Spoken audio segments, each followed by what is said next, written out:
사무엘상 2장 12절로 26절의 말씀 한 절씩 교독하겠습니다. 제가 먼저 12절 말씀 봉독합니다. 엘리의 아들들은 행실이 나빠 여호와를 알지 못하더라. 그 제사장들이 백성에게 행하는 안습은 이러하니 곧 어떤 사람이 제사를 드리고 그 고기를 삶을 때에 제사장의 사환이 손에 3살 갈고리를 가지고 와서 그것으로 냄비에나 솥에나 큰 솥에나 가마에 찔러 넣어 갈고리에 걸려 나오는 것은 제사장이 자기 것으로 가지되 실로에서 그곳에 온 모든 이스라엘 사람에게 이같이 할 뿐 아니라 기름을 태우기도 전에 제사장의 사환이 와서 제사 드리는 사람에게 이르기를 제사장에게 구워드릴 고기를 달아 내게 삶은 고기를 원하지 아니하고 나의 것을 원하신다 하다. 그 사람이 이르되 반드시 먼저 기름을 태운 후에 내 마음에 원하는 대로 가지라 하면 그가 말하기를 지금 내게 내라. 그렇지 아니하면 내가 억지로 빼앗으리라 하였으니 이 소년들의 죄가 여호와 앞에 심히 금은 그들의 여호와의 제사를 멸시함이었더라. 사무엘은 어렸을 때에 세마포 에봇을 입고 여호와 앞에서 섬겼더라. 그가 매년 드리는 제사를 드리러 그의 남편과 함께 올라갈 때마다 작은 겉옷을 지어다가 그에게 주었더라.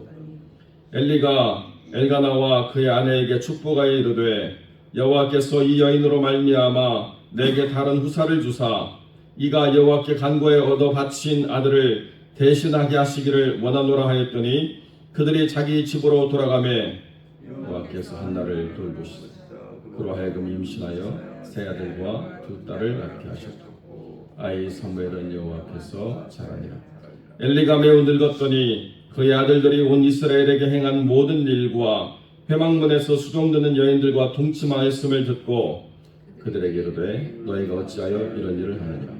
내가 너희 악행을 이 모든 백성에게서 듣노라. 내 아들들아 그리하지 말라. 내게 들리는 소문이 좋지 아니하니라. 너희가 여호와의 백성으로 범죄하게 하는도다.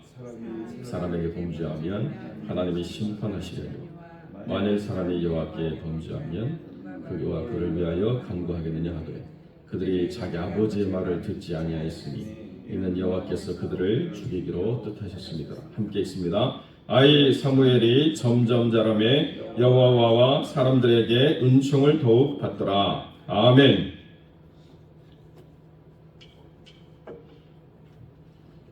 본문의 말씀을 가지고 하나님이 멸하시는 사람이라는 제목으로 이 말씀을 함께 나누겠습니다. 오늘 제목이 좀 과하지만 그러나 성경 본문이 보여주고 있는 것을 우리가 살피기 때문에 하나님께서 생명을 주시고 하나님께서 복을 주시기도 하시지만 또 하나님께서는 멸하시는 사람이 있다라고 하는 것을 우리가 한번 이 아침에 깊이 나눠보려고 합니다. 오늘 우리가 읽은 12절 말씀은 엘리의 아들들에 대한 이야기인데 엘리의 아들들은 행실이 나빠 여호와를 알지 못하더라 이렇게 되어 있습니다. 그 이전 개역 한글 성경은 불량자라 이렇게 되어 있는데요. 더 정확히 원문으로 따지면 벨리알의 아들들이라 이렇게 되어 있습니다. 엘리의 아들들이 벨리알의 아들들이라서 여호와를 알지 못하였다 이렇게 성경은 기록하고 있습니다. 여러분 고린도후서 6장 15절에 사도 바울이 성령 안에서 뭐라고 말씀하셨느냐. 그리스도와 벨리알이 어찌 조화되며 믿는 자와 믿지 않는 자가 어찌 상관하며 이렇게 말씀을 이야기하고 있습니다. 그러니까 엘리의 아들들은 혈통적으로는 제사장의 아들들이지만 영적으로는 벨리알의 아들들이라는 거예요. 그리고 믿지 않는 자라는 것입니다. 그러니까 여호와를 알래야 알 수가 없는 것이죠. 그런데 그러한 벨리알의 아들들을 이 하나님의 사람이 모든 이스라엘 사람들이 와서 제사 드리는 그 자리에 제사장으로 세웠다는 것입니다. 아무런 검증이나 아무런 영적인 그런 판단이 없이 그냥 내 아들이니까 세웠다는 거예요. 그러니까 그 아들들이 하나님을 알지도 못하는데 하나님을 섬기는 일을 하면서 먹고 살아야 되는 삶이 된 것이죠. 말 그대로 먹고 살기 위해서 그 일을 감당하게 되었다는 것입니다. 그러니까 뭐가 중요한가? 먹는 게 중요한 거예요. 먹고 살기 위해서 그 일을 행하니까 사람들에게 원하는 거 자기 마음대로 하나님께 드림이 되기도 전에 갈취해 가고, 심지어는 번제로 드려야 될, 또는 하나님 앞에 속건제로 드려야 될 이 모든 것들이 하나님께 드려지고 난 다음에 그 다음에 취하는 것인데요. 나는 삶은 거 싫고 날 것을 원하니까 내놔라 해가지고 강탈해 갔다는 것입니다. 이 제사의 원리 가운데 예수 그리스도의 대속적인 죽음과 구원의 문제를 다루기 위해서 주님이 이스라엘 사람들에게 이렇게 레위기의 5가지 제사를 계속 드리도록 가르쳐 주시고, 그 제사를 통해서 어떻게 우리가 그리스도와 연합되어지는가를 히브리서를 보면 분명히 우리가 깨달을 수 있는데, 하나님을 알지도 못하는 자들이 하나님을 이용해서 자기의 삶에 먹을 것을 해결하는 모습이 얼마나 치밀한가, 그리고 얼마나 악한가를 우리가 보게 된다는 것입니다. 하나님이 뜻하신 이 질서, 하나님이 제사를 통해서 그 남은 희생의 결과를 제사 드리고 난 이후에 제사장이 취하는 것은 아무런 문제가 없지만, 그러나 하나님께 드려지지 않은 것들을 취하는 것들은 제사 자체를 모욕하고 하나님 자체를 멸시하는 일이라고 하는 것을 깨닫지 못한 채 그렇게 마음대로 행동했다는 것입니다.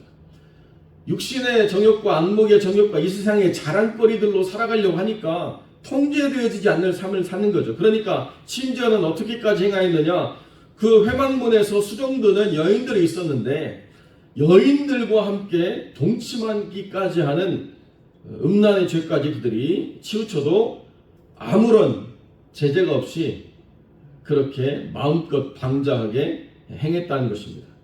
그러니까 이들의 삶을 절제하도록 이끌어줄 아버지가 없다는 것과 별반 차이가 없는 거죠.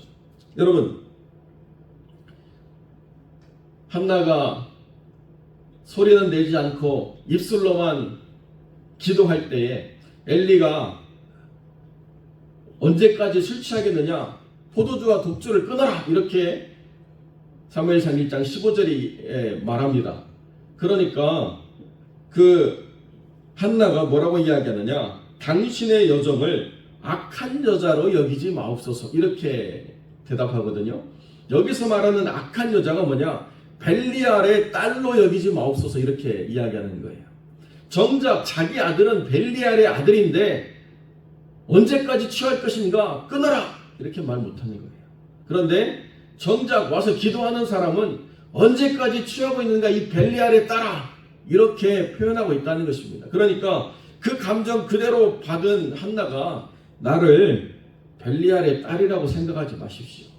나는 마음에 원통함이 있어서 하나님께 기도하고 있습니다, 이렇게 이야기한다는 거죠. 정작 하나님 앞에 나와서 기도하고 있는 여인은 벨리알의 딸처럼 그렇게 대하고 있는데, 자기 아들은 벨리알의 아들들이라고 하나님이 바라보시는데도 그러지 마, 그러면 안 돼, 이렇게밖에 말 못한다는 거예요. 내 아들들아, 그리하지 말라. 24절에 보니까 내게 들리는 소문이 좋지 아니하니라. 너희가 여호와의 백성으로 범죄하게 하는도다. 그럼 그것을 알았다라고 이야기한다면 어떻게 해야 됩니까? 너희들은 제사장으로서 하나님을 섬기는 일을 감당해서는 안 된다. 바로 그만두게 하든지 꾸짖든지 뭔가 있어야 되는데요, 아무런 통제가 없다는 거죠. 그러니까 들리게 하시는 그 은혜도 하나님께서 베풀어 주신 은혜인 거죠. 누군가 충고를 할 때 그 충고가 자기 마음에 들리도록 귀를 열어주시고 마음을 열어주셔서 받아들이게 하는 것도 은혜인데요, 그것이 전혀 받아들여지지 않도록 하나님께서 은혜를 베푸시지 않으면 귀가 닫히고 마음이 닫혀서 사망의 길로 갈 수밖에 없다는 것입니다. 하나님께서 그들을 죽이시기로 작정한 것도 맞지만 그들이 죽음을 향해서 전심으로 달려나가는 일을 행하면서도 깨닫지 못하고 있는 것이죠. 하나님께서 죽지 않을 사람을 죽이려고 작정하시는 게 아니고 죽을 수밖에 없는 길로 나아가고 있다는 거예요, 사실은.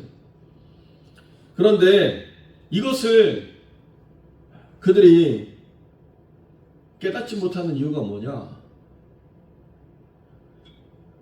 하나님의 거룩한 말씀을 그들이 묵상하고 하나님의 뜻대로 살아가는 삶을 삶에서 훈련하지 않은 채 그저 종교적인 행위에 익숙하기 때문에 아무런 도전이 없고 아무런 감동이 없고 하나님과의 깊은 만남이 전혀 없는 삶을 살아왔다는 것입니다. 이것이 문제라는 거예요.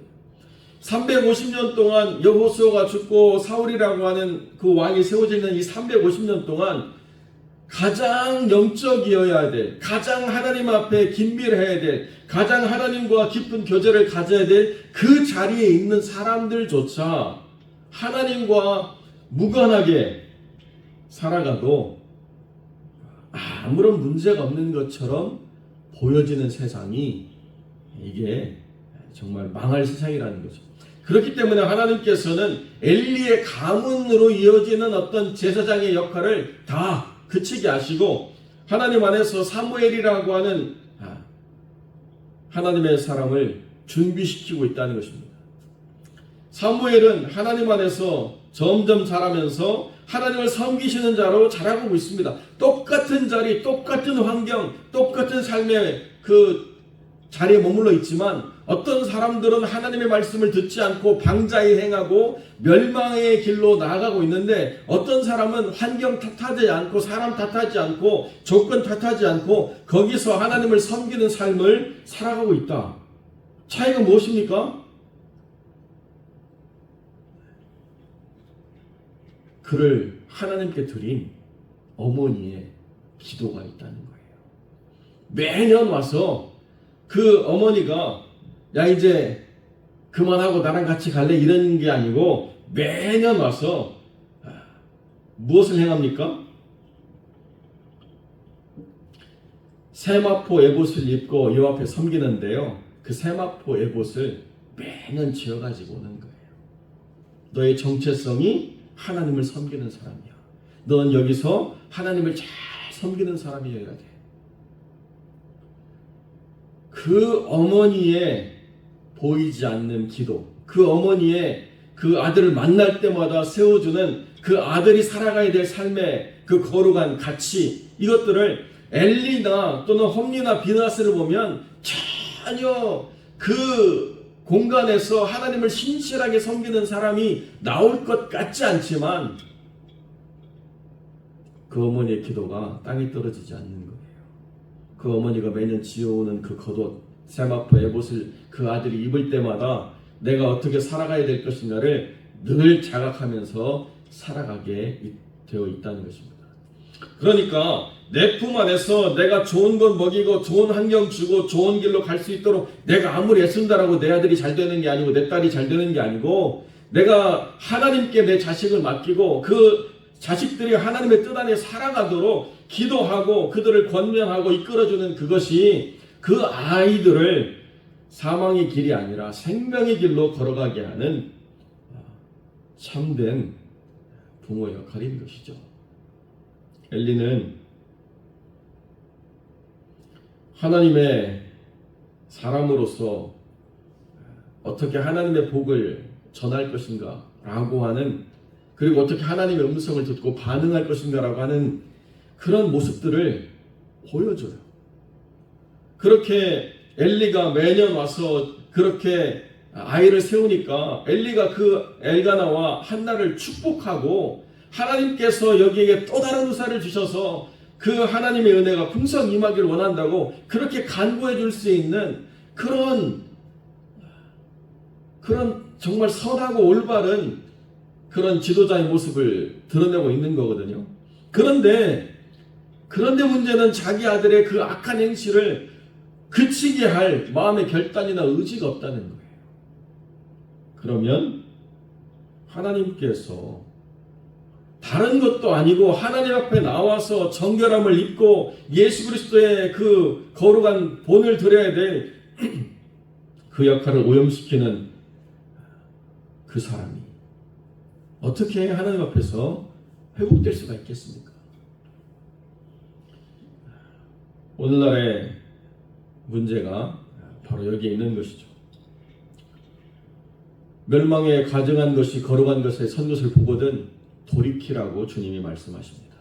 아무리 화려한 옷을 입고 아무리 종교적 역할을 잘한다고 하더라도 하나님을 알지 못하는 자가 세마포 에봇을 입고 섬긴다라고 하는 게 이게 얼마나 악하고 얼마나 이게 망가진 일입니까?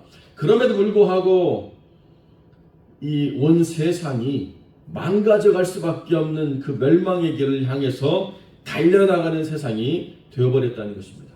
그렇기 때문에 우리가 깨어서 경계해야 됩니다. 동일한 삶의 시간들을 믿음이 없는 벨리알의 자녀들과 함께 우리가 살아가지만 그렇기 때문에 우리가 더 깨어 있어야 된다는 거예요. 그렇기 때문에 우리가 누구인가를 날마다 하나님 앞에 예배드리러 가는 순간마다 확인해야 된다는 것입니다. 우리는 이 세상과 함께 멸망할 자가 아니라는 거예요.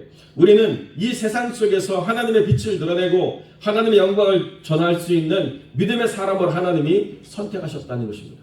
그렇기 때문에 우리에게 이 세마포 겉옷이라고 이야기하는 예수 그리스도를 우리가 옷 입어야 된다라고 하는 이 사실을 우리가 분명히 깨닫고 살아가야 된다는 것이고, 그 예수 그리스도를 아는 지식을 우리의 자녀들이 알고 살아갈 수 있도록 기도하고, 그리고 때를 따라서 권면하고 해나가는 것들이 우리의 삶에 필요하다는 것이죠. 그냥 그러지 말라 이게 아니고 때로는 멈추라고 강하게 얘기하기도 해야 된다는 것입니다. 언젠가 하나님이 하시겠지, 언젠가 하나님이 하시겠지라고 하는 기대를 갖는 것은 결코 잘못된 것이 아닙니다. 그러나 그들이 하나님의 은혜 속에서 부모가 전하는 말을 듣고 그 귀가 열리고 마음이 열려서 하나님을 만날 수 있도록 때로는 분명하게 하나님의 말씀을 전달해 줘야 된다는 거죠. 거기 머무르면 죽는다. 거기 머무르면 생명이 없다.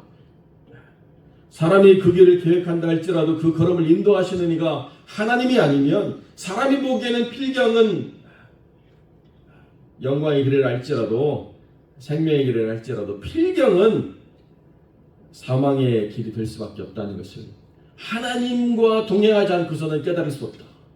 이것이 부모가, 아버지가, 어머니가 하나님을 만난 삶의 결론이다. 이것을 우리가 분명하게 전달해 줘야 된다는 거죠. 겉으로 보기에 한나는 그 시대에 약자고 배우지 못한 삶이고, 어떻게 보면 하나님께서 그 태를 여시기 전까지는 저주받은 인생처럼 늘 언제나 통곡하고 한탄하고 원망하고 낙심하는 삶의 모습으로 보여졌지만, 그러나 자기를 하나님의 여종이라고 고백할 수 있는 신앙이 있었고, 그 신앙으로 끝까지 하나님을 붙잡을 때 하나님을 깊이 만나는 삶의 자리, 그리고 자기의 기도에 합당한 자기의 삶의 그릇을 만드는 자리까지 세워짐으로 자기의 자녀가 그렇게 하나님의 복을 누리는 삶의 자리에 섰다는 것, 이것이 우리에게 전하는 가치가 너무나도 큰 것이죠. 사랑하는 성도 여러분, 다른 게 필요 없습니다.